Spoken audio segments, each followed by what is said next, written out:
नमस्कार दोस्तों, आप सभी का हमारे इस YouTube चैनल में स्वागत है। हम जान रहे हैं शिव महापुराण शुरू से अंत तक। तो चलिए शुरू करते हैं। पाठ 7। शौनकजी बोले, हे शिव भक्तों में श्रेष्ठ महाबुद्धिमान सूत जी, आप धन्य हैं जो कि आपने यह अद्भुत एवं कल्याणकारिणी कथा हमें सुनाई। हे मुने, शिव पुराण की कथा सुनने के लिए व्रत धारण करने वाले लोगों को किन नियमों का पालन करना चाहिए, यह भी कृपापूर्वक सबके कल्याण की दृष्टि से बताइए। सूत जी बोले, हे शौनक, अब शिव पुराण सुनने का व्रत लेने वाले पुरुषों के लिए जो नियम हैं, उन्हें भक्तिपूर्वक सुनिए। नियम पूर्वक इस श्रेष्ठ कथा को सुनने से बिना किसी विघ्न बाधा के उत्तम फल की प्राप्ति होती है। दीक्षा से रहित लोगों का कथा श्रवण में अधिकार नहीं है। आठों मुने, कथा सुनने की इच्छा वाले सब लोगों को पहले वक्ता से दीक्षा ग्रहण करनी चाहिए। कथावृत्ति को ब्रह्मचर्य से रहना, भूमि पर सोना, पत्तल में खाना और प्रतिदिन कथा समाप्त होने पर ही अन्न ग्रहण करना चाहिए। जिसमें शक्ति हो वह पुराण की समाप्ति तक उपवास करके शुद्धता पूर्वक भक्तिभाव से उत्तम शिव पुराण को सुने। घृत अथवा दुग्ध पीकर सुखपूर्वक कथा श्रवण करे अथवा फलाहार करके अथवा एक ही समय भोजन करके इसे सुनना चाहिए।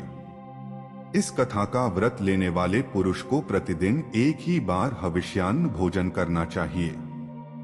जिस प्रकार से कथा श्रवण का नियम सुखपूर्वक पालित हो सके वैसे ही करना चाहिए। कथा श्रवण में विघ्न उत्पन्न करने वाले उपवास की तुलना में तो मैं कथा श्रवण में शक्ति प्रदान करने वाले भोजन को ही अच्छा समझता हूँ। गरिष्ठ अन्न, दाल, जला अन्न, सेम, मसूर, भावदूषित तथा बासी अन्न को खाकर कथावृत्ति पुरुष कभी कथा को न सुने। कथावृत्ति को बैंगन, तरबूज, चिचिंडा, मूली, कोहड़ा, प्याज, नारियल का मूल तथा अन्य कंद मूल का त्याग करना चाहिए। जिसने कथा का व्रत ले रखा हो वह पुरुष प्याज, लहसुन, हींग, गाजर, मादक वस्तु तथा आमिष कही जाने वाली वस्तुओं को त्याग दे। कथा का व्रत लेने वाला जो पुरुष हो उसे काम, क्रोध आदि 6 विकारों, ब्राह्मणों की निंदा तथा पतिव्रता और साधु संतों की निंदा का त्याग कर देना चाहिए। कथा श्रवण का व्रत धारण करने वाला व्यक्ति रजस्वला स्त्री को न देखे, पतित मनुष्यों को कथा की बात न सुनाए, ब्राह्मणों से द्वेष रखने वालों और वेद बहिष्कृत मनुष्यों के साथ संभाषण न करे। कथावृत्ति पुरुष प्रतिदिन सत्य, शौच, दया, मौन, सरलता, विनय तथा मन की उदारता, इन सद्गुणों को सद अपनाए रहे। श्रोता निष्काम हो या सकाम, वह नियम पूर्वक कथा सुने। सकाम पुरुष अपनी अभीष्ट कामना को प्राप्त करता है और निष्काम पुरुष मोक्ष पा लेता है।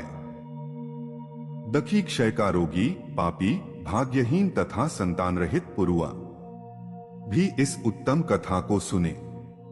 काकवंध्या आदि जो 7 प्रकार की दुष्टा स्त्रियां हैं तथा जिस स्त्री का गर्भ गिर जाता हो, इन सभी को शिव पुराण की उत्तम कथा सुननी चाहिए। हे मुने, स्त्री हो या पुरुषस को यत्न पूर्वक विधि विधान से शिव पुराण की उत्तम कथा सुननी चाहिए। इस शिव पुराण के कथा पारायण के दिनों को अत्यंत उत्तम और करोड़ों यज्ञों के समान पवित्र मानना चाहिए। इन श्रेष्ठ दिनों में विधि पूर्वक जे थोड़ी सी भी वस्तु दान की जाती है उसका अक्षय फल मिलता है। इस प्रकार व्रत धारण करके इस परम श्रेष्ठ कथा का श्रवण करके आनंद पूर्वक श्रीमान पुरुषों को इसका उद्यापन करना चाहिए। इसके उद्यापन को विधि शिव चतुर्दशी के उद्यापन के समान है। आठ यहाँ बताए गए फल की आकांक्षा वाले धनाढ्य लोगों को उसी प्रकार से उद्यापन करना चाहिए। अल्पवित्त वाले भक्तों के लिए प्रायः उद्यापन की आवश्यकता नहीं है। वे तो कथा श्रवण मात्र से पवित्र हो जाते हैं। शिवजी के निष्काम भक्त तो शिवस्वरूप ही होते हैं। हे महर्षि, इस प्रकार शिव पुराण की कथा के पाठ एवं श्रवण संबंधी यज्ञोत्सव की समाप्ति होने पर श्रोताओं को भक्ति एवं प्रयत्न पूर्वक भगवान शिव को पूजा की भांति पुराण पुस्तक की भी पूजा करनी चाहिए। तदंतर विधि पूर्वक वक्ता का भी पूजन करना चाहिए। पुस्तक को आच्छादित करने के लिए नवीन एवं सुंदर बस्ता बनाए और उसे बांधने के लिए दृढ़ एवं दिव्य सूत्र लगाए, फिर उसका विधिवत पूजन करे। पुराण के लिए जो लोग नया वस्त्र और सूत्र देते हैं वे जन्म जन्मांतर में भोग और ज्ञान से संपन्न होते हैं। कथावाचक को अनेक प्रकार के बहुमूल्य पदार्थ देने चाहिए और उत्तम वस्त्र, आभूषण और सुंदर पात्र आदि विशेष रूप से देने चाहिए। पुराण के आसनुक में जो लोग कंबल, मृगचर्म वस्त्र, चौकी, तख्ता आदि प्रदान करते हैं वे स्वर्ग प्राप्त करके यथेच्छ सुखों का उपभोग कर पुनः कल्प पर्यंत ब्रह्मलोक में रहकर अंत में शिवलोक प्राप्त करते हैं। मुनिश्रेष्ठ, इस प्रकार महान उत्सव के साथ पुस्तक और वक्ता की विधिवत पूजा करके वक्ता की सहायता के लिए स्थापित किए गए पंडित का भी उसी के अनुसार उससे कुछ ही कम धन आदि के द्वारा सत्कार करे। वहां आए हुए ब्राह्मणों को अन्नधन आदि का दान करे। साथ ही गीत, वाद्य और नृत्य आदि के द्वारा महान उत्सव करे। हे मुने, यदि श्रोता विरक्त हो तो उसके लिए कथा समाप्ति के दिन विशेष रूप से उस गीता का पाठ करना चाहिए जिसे श्री रामचंद्र जी के प्रति भगवान शिव ने कहा था। यदि श्रोता गृहस्थ हो तो उस बुद्धिमान को उस श्रवण कर्म की शांति के लिए शुद्ध हविष्य के द्वारा हो करना चाहिए। हे मुने, रुद्र संहिता के प्रत्येक श्लोक द्वारा होम करे अथवा गायत्री मंत्र से होम करना चाहिए, क्योंकि वास्तव में यह पुराण गायत्रीमय ही है। अथवा शिव पंचाक्षर मूल मंत्र से हवन करना उचित है। होम करने की शक्ति न हो तो विद्वान पुरुष यथाशक्ति हवनीय हविष्य का ब्राह्मण को दान करे। न्यूनातिरिक्त तारूप दोषों की शांति के लिए भक्ति पूर्वक शिव सहस्त्र नाम का पाठ अथवा श्रवण करे। इससे सब कुछ सफल होता है, इसमें संशय नहीं है, क्योंकि तीनों लोकों में उससे बढ़कर कोई वस्तु नहीं है। कथा श्रवण संबंधी व्रत की पूर्णता की सिद्धि के लिए 11 ब्राह्मणों को मधुमिश्रित खीर भोजन कराए और उन्हें दक्षिणा दे। मुने, यदि शक्ति हो तो 3 पल 12 तोला सोने का एक सुंदर सिंहासन बनवाए और उस पर उत्तम अक्षरों में लिखी अथवा लिखाई हुई शिव पुराण की पुस्तक विधि पूर्वक स्थापित करे। तत्पश्चात पुरुष आवाहन आदि विविध उपचारों से उसकी पूजा करके दक्षिणा चढ़ाए।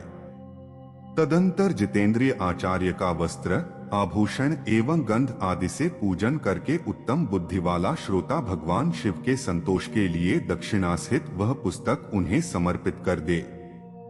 हे शौनक, इस पुराण के उस दान के प्रभाव से भगवान शिव का अनुग्रह पाकर पुरुष भवबंधन से मुक्त हो जाता है। इस तरह विधि विधान का पालन करने पर श्री संपन्न शिव पुराण संपूर्ण फल को देने वाला तथा भोग और मोक्ष का दाता होता है। हे मुने, मैंने आपको शिव पुराण का यह सारा महात्म्य जो संपूर्ण अभीष्ट को देने वाला है बता दिया। अब और क्या सुनना चाहते हैं? श्री संपन्न शिव पुराण समस्त पुराणों का तिलक स्वरूप माना गया है। यह भगवान शिव को अत्यंत प्रिय, रमणीय तथा भवरोग का निवारण करने वाला है।